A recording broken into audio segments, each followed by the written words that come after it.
3.6 Pregnancy and Embryonic Development.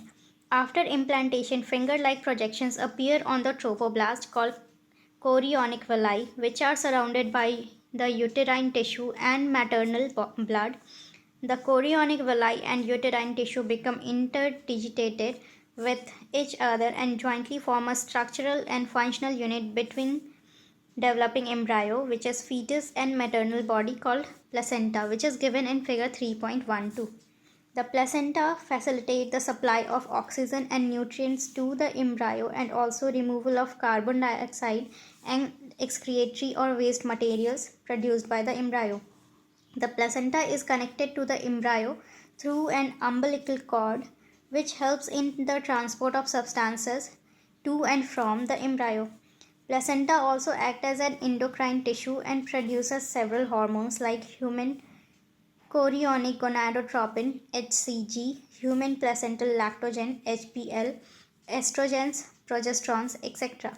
In the latter phase of pregnancy, a hormone called relaxin is also secreted by the ovary.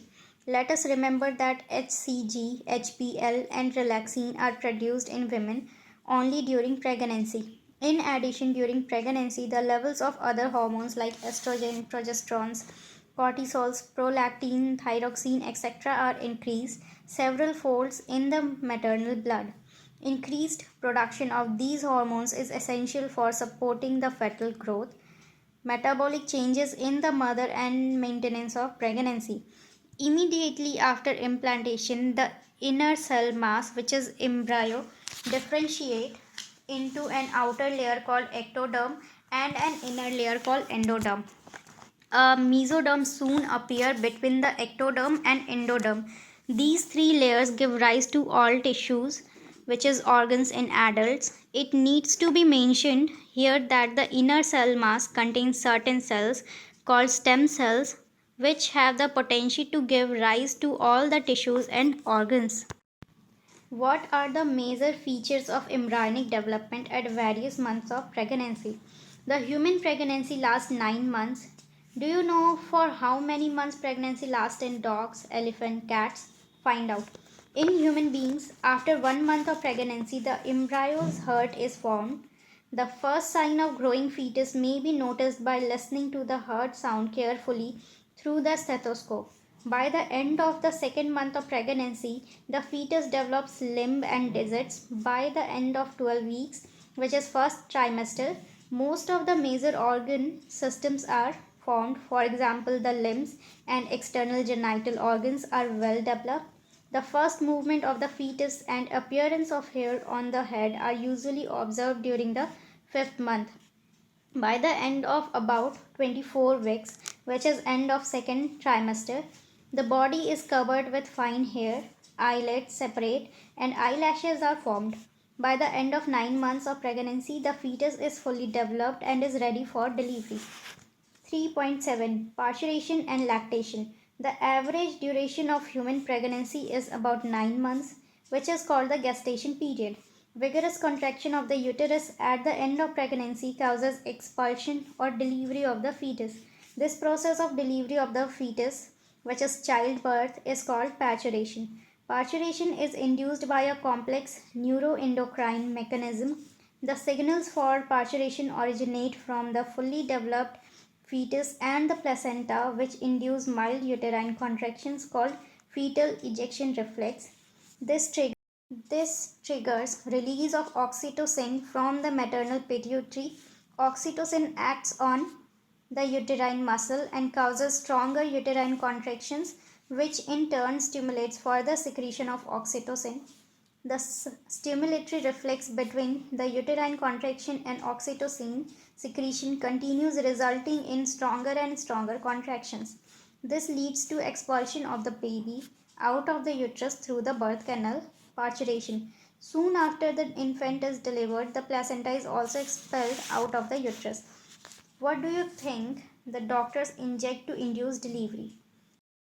The mammary glands of the female undergo differentiation during pregnancy and start producing milk towards the end of the pregnancy by the process called lactation.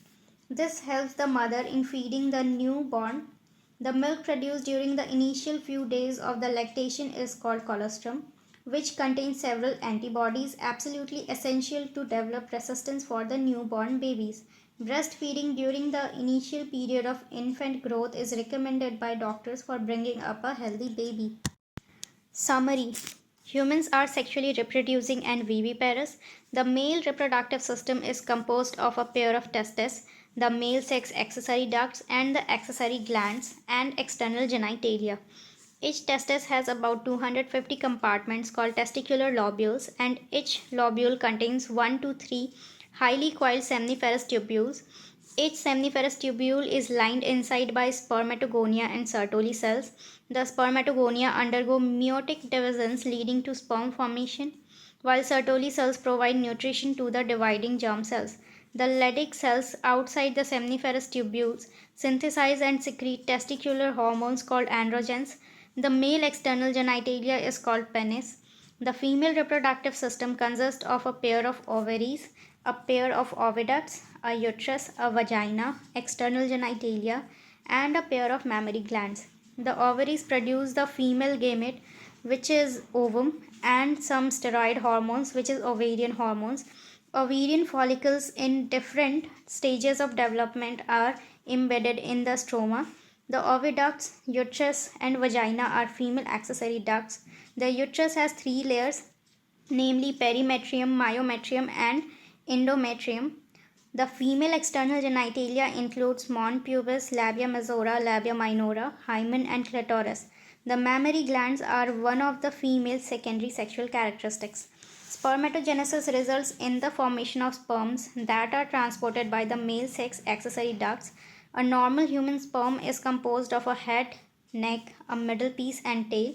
The process of formation of mature female gametes is called oogenesis. The reproductive cycle of female primate is called menstrual cycle. Menstrual cycle starts only after attaining sexual maturation, which is puberty. During ovulation, only one ovum is released per menstrual cycle.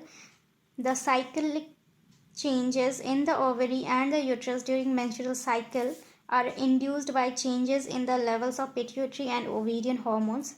After coitus, sperms are transported to the junction of the isthmus and ampulla, where the sperm fertilize the ovum, leading to formation of a diploid zygote. The presence of X or Y chromosome in the sperm determines the sex of the embryo. The zygote undergoes repeated mitotic division to form a blastocyst, which is implanted in the uterus, resulting in pregnancy.